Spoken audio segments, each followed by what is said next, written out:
Hi friends, ನಮಸ್ತೆ ಎಲ್ರಿಗೂ. ಬೆಳಗ್ಗೆ ಎದ್ದಾಗ ಆಲ್ರೆಡಿ ಲೇಟ್ ಆಗಿತ್ತು. ಸೊ ಫಸ್ಟು ಸ್ವಲ್ಪ ಗಂಜಿ ಮಾಡ್ಕೊಂಡು ಕುಡಿಯೋಣ ಅಂತ ಗಂಜಿ ಮಾಡ್ತಾಯಿದ್ದೀನಿ. ಇದು ಮನೇಲೇ ಮಾಡ್ಕೊಂಡಿರೋವಂಥ ಮಾಲ್ಟ್ ಪೌಡರು. ಸೊ ಇದರಿಂದ ಗಂಜಿ ಮಾಡ್ಕೊಂಡು ಕುಡಿದ್ರೆ ಒಳ್ಳೆಯದು. ಕಾಫಿ ಟೀ ಎಲ್ಲ ಅವಾಯ್ಡ್ ಮಾಡಿದ್ದೀನಿ ನಾನು. ಸೊ ಇದಕ್ಕೆ ಸ್ವಲ್ಪ ಬೆಲ್ಲ ಹಾಕ್ಕೋತಿದ್ದೀನಿ. ಬೇಕು ಅಂದರೆ ಸ್ವಲ್ಪ ಹಾಲನ್ನ ಕೂಡ ಆ್ಯಡ್ ಮಾಡ್ಕೋಬೋದು, ಚೆನ್ನಾಗಿರುತ್ತೆ. ಸೊ ಮನೇಲಿ ಮಂಡಕ್ಕಿ ಇತ್ತು, ಮೀನ್ಸ್ ಪುರಿ. ಸೊ ಮಂಡಕ್ಕಿ ಉಸ್ಲಿ ಅಥವಾ ಪುರಿ ಉಸ್ಲಿ ಮಾಡೋಣ ಅಂತ ಅದನ್ನು ರೆಡಿ ಮಾಡ್ಕೋತಾ ಇದ್ದೀನಿ.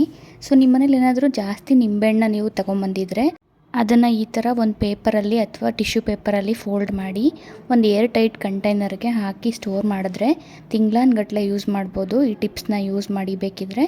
ನಾನಿಲ್ಲಿ ಇನ್ನೊಂದು ಕಡೆ ಈರುಳ್ಳಿ, ಮೆಣಸಿನ್ಕಾಯಿ, ಕೊತ್ತಂಬರಿ ಸೊಪ್ಪು ಹೆಚ್ಕೊಂಡಿದ್ದೀನಿ. ಹಾಗೆ ಮಾಲ್ಟ್ನ ಕುಡಿತಾ ಇದ್ದೆ. ಜೊತೆಗೆ ಮಾಂಗಲ್ಯಂ ತಂತು ನಾನೇನೋ ಮೂವಿನ ವಾಚ್ ಮಾಡ್ತಿದ್ದೆ. 2 ಮೊಟ್ಟೆ ಬೇಯಿಸ್ಕೊಂಡಿದ್ದೀನಿ. ಸೊ ನಾನಿಲ್ಲಿ ಫಸ್ಟು ಒಗ್ಗರಣೆಗೆ ಇಟ್ಟಿದ್ದೀನಿ. ನಾನು ಕೊಬ್ಬರಿ ಎಣ್ಣೆ ಯೂಸ್ ಮಾಡ್ತೀನಿ ಯೂಶ್ವಲಿ. ಇದಕ್ಕೆ ಸಾಸಿವೆ ಹಾಕಿ, ಕರಿಬೇವು ಹಾಕಿ, ಸ್ವಲ್ಪ ಕಡಲೆಬೇಳೆ, ಕಡಲೆ ಬೀಜ ಎಲ್ಲದನ್ನು ಹಾಕ್ಕೊಂಡು ಚೆನ್ನಾಗಿ ಫ್ರೈ ಮಾಡ್ಕೊತಿದ್ದೀನಿ. ಇದಾದಮೇಲೆ ನಾನು ಈರುಳ್ಳಿ ಹಾಕ್ಕೋತಾ ಇದ್ದೀನಿ.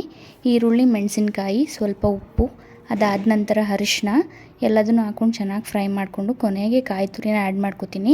ಇನ್ನೊಂದು ಕಡೆ ನೆನೆಸಿಟ್ಕೊಂಡಿರೋಂಥ ಮಂಡಕ್ಕಿ ಅಥವಾ ಪುರಿನ ನೀರಿಂದ ಹಿಂಡಿ ತೆಗೆದಿಟ್ಕೊಂಡು ಆ ಪುರಿನ ಇದಕ್ಕೆ ಆ್ಯಡ್ ಮಾಡಿಕೊಂಡು ಚೆನ್ನಾಗಿ ಬೇಯಿಸ್ಕೊತಿದ್ದೀನಿ.